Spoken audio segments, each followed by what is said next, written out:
Hi, my name is Adam Mateo, and this is my reflection for discussion 1 for audio perceptions for SE 502.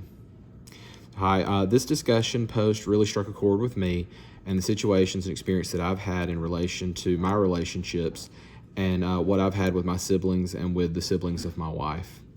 My brothers and I are all college educated, and the three of us were raised in a household that stressed academic and proper communication with an extraordinary little amount of slack given to the use of slang terminology or really colloquial Southern dialect. My parents understood from an early age that they would be and were responsible for raising strong, educated, and independent men.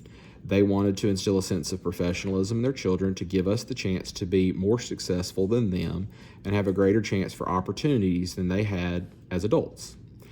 I see now in hindsight that this focus on education and proper verbal communication skills that my parents wanted to raise us to be able to have access to jobs that were above that lower class or lower social class that we were brought up in.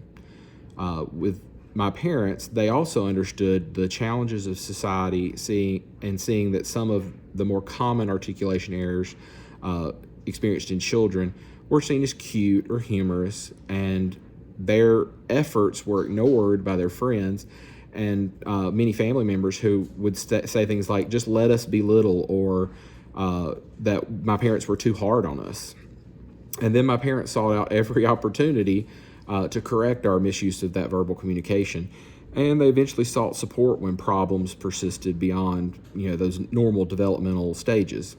For example, my brother, he had issues with articulation and with some phonemic blending, and it was expressed in verbal and while he was reading.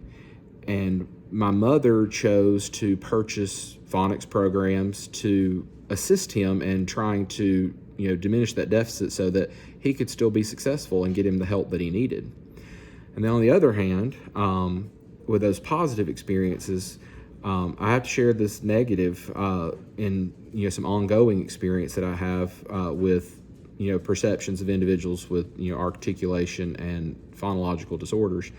My wife's family, she was brought up in a very similar fashion. Her mother and father pushed their kids to be successful, didn't accept mediocre or mediocrity, and really focused on them being educated and well-spoken. And when any kind of issue arose over time, they always sought out help and support to remediate those problems. And as far as my wife and my brother-in-law, both of them have been very successful. But my sister-in-law, she falls into a different category. She continually ignores the articulation problems and really actively supports her kids when they miscommunicate or when they don't pronounce things a certain way. And it became very obvious as my nephew was growing through that phase, learning to speak and his expanding his vocabulary, that he was having some articulation problems, especially when it came to blending consonants and using digraphs and different things, and not only in his reading and writing but in the way he spoke. And he developed a slight slur in his speech, and they ignored it, and they said that he would grow out of it, and they considered everything normal. And they had 3 educators, my wife, myself, and my sister-in-law, who's a second grade teacher, telling them, no, he needs support, he needs help, that if we don't get him the help he needs now, that he's going to face challenges in the future. And they did not provide him any support. And then he started elementary school and eventually faced having to be qualify and receive services through an SLP there. And we're seeing those same kind of challenges with my niece. And they continue to have those same issues. They're just ignoring it, not seeing socially how this could affect them as they grow. And so, having expressed my personal connection to the subject, I have extraordinarily strong opinions about verbal communication. And when I see my students in school at the secondary level struggle with articulation, and seeing that social segregation that they can face with speech-related disabilities, it breaks my heart.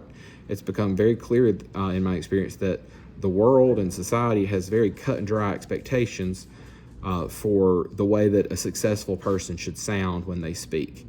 and that we have a very small window in the developmental process in which that we can provide early interventions to address these concerns. And that was the approach I took in explaining that with my sister-in-law, but she continues to ignore that advice, and that's caused some very difficult conversations and challenges along the way. But I feel like as professionals, if we do nothing, we've been negligent in our duties to these children, and their future success rests in our hands and in the positive support choices that we make each day.